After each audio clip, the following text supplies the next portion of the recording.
Hookah, also known as shisha, involves adults smoking a flavored tobacco from a water pipe in which they pass a hose and take a puff among family or friends. It centers around conversations and promotes a more connectiveness among those participating.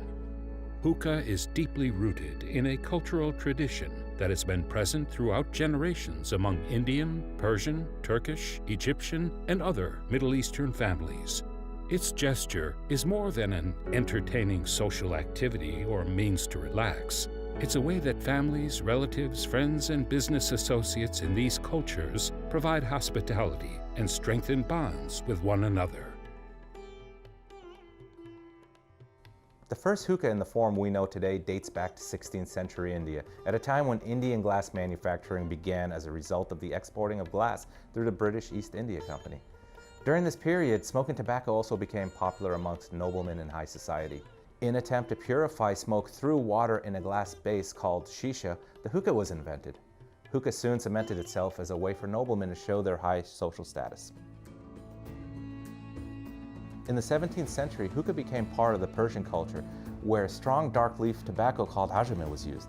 For the first time, hookah became accessible to everyone. And not only that, an industry of hookah servants emerged. Even the Shah at the time had his own servants for hookah. So hookah migrated into Turkish culture, and during the 18th century it continued to blossom through means of more innovation. The dated look of hookah was phased out as blacksmiths began casting intricate brass designs and adorned the pipe with royal and religious markings. Hookah was prominent in Turkish high society and was a true symbol of status.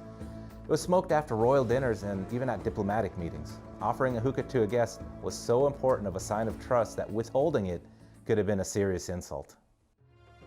The hookah tradition spread into the Middle East throughout the 19th century. In Egypt, traditional forms of tobacco seen prior were reformulated into masal by mixing honey or molasses with the tobacco. Masal translates directly as with honey. This term generally refers to flavored tobacco. Even dried fruits like lemon, grape, watermelon, and mint were eventually added. Hookah integrated into society so deeply in these parts that hookah cafes were built to house the ever-growing popularity. Hookah promoted a community amongst the patrons, uniting all classes, races, and genders alike. It was used as a way for people to relax, socialize, and strengthen bonds with one another.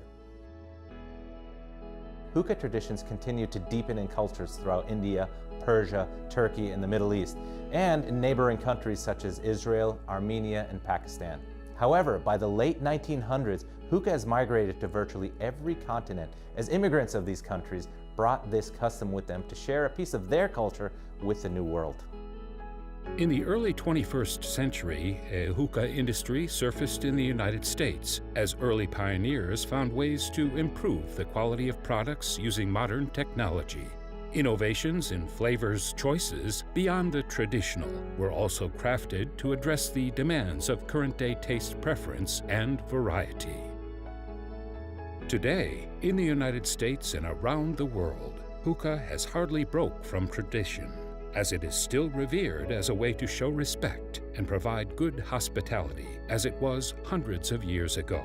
Family members, close friends, and new acquaintances come together and deepen ties over a hookah in the same way it has been done for generations. Hookah is part of an extensive community that brings people together despite social class, religion, or political beliefs. While there have been advancements in hookah over the years, the practice remains deeply rooted in tradition, and for many people spanning numerous nationalities, hookah is a cultural expression.